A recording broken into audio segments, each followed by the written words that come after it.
Welcome to day 11 of the paint and body work on the 280Z during our 30-day challenge project to see if we can get this thing stripped to bare metal, epoxy primed, bodywork, color, and clear inside of 30 days. I like giving myself challenges, and right now we're in the middle of a 30-day challenge, so let's see if we can keep going and see how much further we can get and see if we can meet this 30-day deadline.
So we have some issues with the hatch. It's got the louvers that came with it. I'm gonna put louvers back on because that's what the Black Pearl had. They called it a SAP package or Sports Appearance Package, and that's what made the Black Pearl 280Z the Black Pearl. Obviously the Black Pearl paint, the wheels that came with it, the decals that were on it, the vinyl striping and everything, and then the rear window louvers. The problem with those window louvers is over time they cause issues because they simply drilled in window hinges almost, or piano style hinges that were just screwed right into the back of the hatch. So those shift and waller out the holes over time. So I'm going to weld those up closed, and then we're going to come up with another way to mount the window louvers. We're either going to use riv nuts, that way the actual threads of the screws don't shift anything and the riv nut is mounted solidly, or we're going to, if we can find a rear window louver set that fits inside of the gasket. If I could find one of those, I would rather do that. That way the body panel is no longer messed with. There's no holes in anything. Even the riv nuts make a hole. You have to drill a hole to put the riv nut in. So if we can avoid that, we will. But for right now, I'm just going to weld up those holes, and then we're going to start prepping the hatch for some epoxy primer. We got a couple other little parts that we need to address, and that's going to be the headlight buckets, the bumper fillers, and the cowl panel. So I'm going to try to prep all of that today. Welcome to day 11 on our 30-day project. Let's get busy. Let's stop wasting time. Let's get after it.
Well, the hatch project certainly has taken a lot longer than I anticipated. I thought I was going to be able to come up here because I already had it stripped from one of the previous day's projects. I thought I was going to be able to come up here and just like everything else, clean up the edges, DA sand one final time, weld up those holes, and then get to it. Well, as it turns out, there was a lot of little dents in the metal that needed to be pulled out, so we stud welded those in a little slide hammer action. Got those a lot more level than they were. We would have had a little bit less than a 1/4 inch of Bondo and about a softball size of the hatch. So that's not what I want. That's not what you should strive for either. So we fixed the metal to where it should be. I welded up all of the holes because the original louvers came with piano hinges basically for that rear louver for the window, for the hatch window. So I don't really like that design. I'm going to try to find one that goes inside of the gasket, and if I can't find one, then I will reattach it with better hinges, better hardware, and actually threaded hardware, not these sheet metal screws where the threads are so loose that water can basically get inside over time of the hatch and cause corrosion, and that's kind of what was happening here. That's why I welded all those up. The plan will be to get a louvered hatch that fits inside the gasket. I don't know how many are out there still available, but that's kind of the design that I want to put back on if we're going to put window louvers back on the car. If I have to go with the piano hinged hardware, we're not putting sheet metal screws back in. We're going to put like real threaded metric screws. That way the threads are fine. There's a lot more engagement and a lot less chance of water being able to penetrate. And we'll do that with the riv nuts. So we'll basically position the window hatch on the rear glass and then drill the holes and then put riv nuts in there. That way it's a lot tighter of a joint for the screw to go into, and there's no chance of water intruding in the future. So that whole project took me all day. It's we're going on about 6 hours. It just goes to show you sometimes what you think is going to be a quick project turns into an all-day affair, and that's what we're dealing with here. So the clear coat on the fenders has had plenty of time to dry. We're going to go ahead, pull those off, store them elsewhere, and then hang up the hatch. Wax and grease remove. So wax and grease remover, we're going to use solvent-based and waterborne. Solvent first, waterborne second. It doesn't really matter the order in which you do it, but I found I get better results with using solvent-based first and then waterborne. If you're a production shop, most of the time you're going to use waterborne first and then solvent, or solvent, then waterborne, then follow that up with solvent, again, because you want to evaporate that wax and grease remover as quick as possible. I don't really care about all that.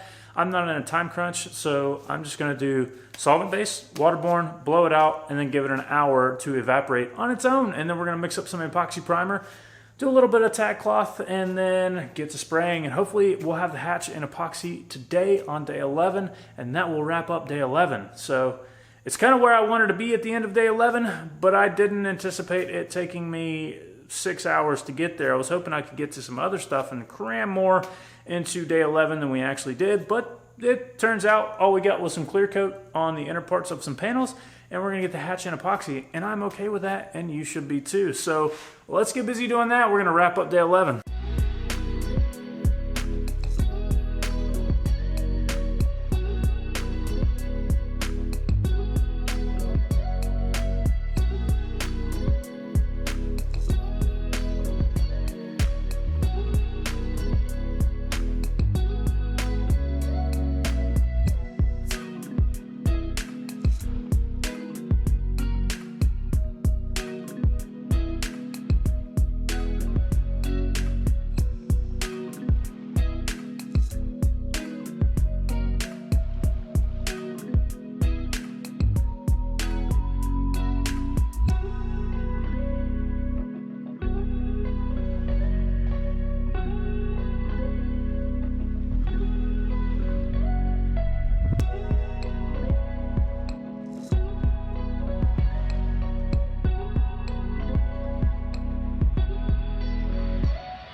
Well, ladies and gentlemen, day 11 is in the bag, and I'm ready for day 12. We got the hatch painted in epoxy primer. I only put on 2 coats. We're probably, I'm running out of daylight, so I just put 2 coats on tonight, and I'm gonna let this cure overnight or dry overnight, and then I'll probably come back and put the 3rd coat of epoxy on tomorrow. That way it has all day to dry. And we work on something else on day 12. So it took about 8 ounces per coat. So the gun settings for me to paint the hatch and only use 8 ounces per coat inside and out, all the way around with all these little short, very narrow channels for the hatch glass to go into. If you were to use the settings that you're going to use on, say, a door or a fender, which would typically be 22, 25 PSI, or all the way up to 2 bar, which is 29 PSI, full fan, and anywhere from 2.5 to 4 turns out from closed on the fluid, you would use way too much material. You would go through like probably an entire quart just to get 1 coat down because of the width of the fan, the size of the fan, and the amount of overspray that you're creating. So you're spraying all this material out, but these channels are only 1/2 inch to 3/4 inches wide. So you really need like a detail gun. And I have one. Okay, I've got a good detail gun, not the Harbor Freight one. I've got a good one. We'll save that one for a later video. And I love it. Okay, it's a great gun. But I'm just showing you that if you only have one gun and it's a full-size gun, even with a 1.3 tip, even with 24-ounce cup and all that stuff, you can choke that thing down to be able to spray something like this and not use a ton of material. Materials are expensive.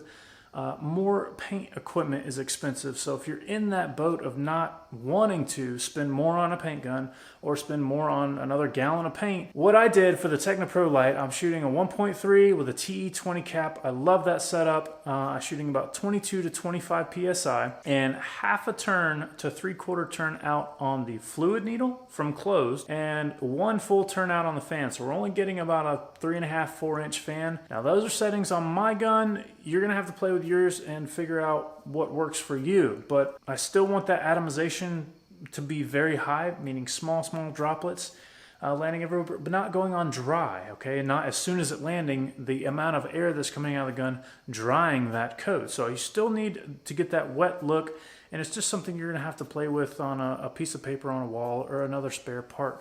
So that's what works for me, and I'm just showing you that there's more ways to skin a cat than one. And if you don't feel like breaking out the detail gun or flopping out another $300 for a detail gun just to do one part, you can make what you have work.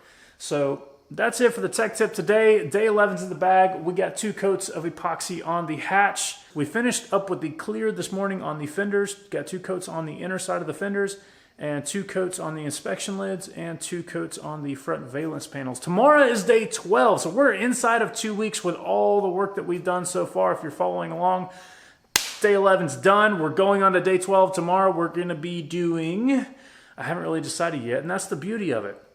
I think I'm either gonna do the hood or I'm gonna do all the other smalls. So we have the bumper fillers, front and rear, we have the headlight buckets, and then the cowl panel. So I can do that tomorrow, and that's might be what I do. I might come out here tomorrow, pull out stuff off there, and feel like doing the hood. I like big parts and things like that. So we may do the hood tomorrow. We may do the rest of the smalls. I really haven't decided yet. But in any case, day 11's done. I'll see you guys on day 12. If you like this stuff, click that thumbs up button. If you have any questions, leave a comment below. If you haven't done so already, please consider subscribing. Turn on your bell notifications. That way you get notified just as soon as I get around to posting another video. I appreciate it as always. And until next time, thanks for watching this one.